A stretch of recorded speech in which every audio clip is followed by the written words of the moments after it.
Bet jūsų manimui, kaip čia naratyvas vėlgi tas eina, jei rusai laimės karą, tai mes būsime sekantis? Nebus tojo karo Lietuvoje, nebus. Netvirtinsiu ir tegu net nebando. Petrai, tu nesiginčyk su prezidentu.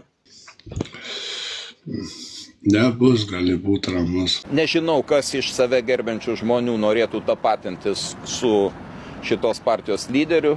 Jeigu tokių atsiras, kalbėsime.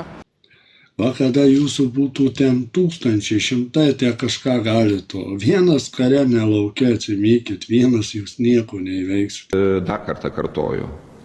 Man labai norėtųsi, kad mes vis dėlto šitoje valstybėje netraktuotumėme vienas kito kaip kažkokio medžiojamo žvėries. Nebus to karo. Arba tu tampi vienu iš mūsų, arba tu būsi strangeris. Aš jums pasakysiu, vienas kare nelaukia. Petrai, ką siūlai daryti? Tai va, tik džiaukitės ir gyvenkite ir tylėkite.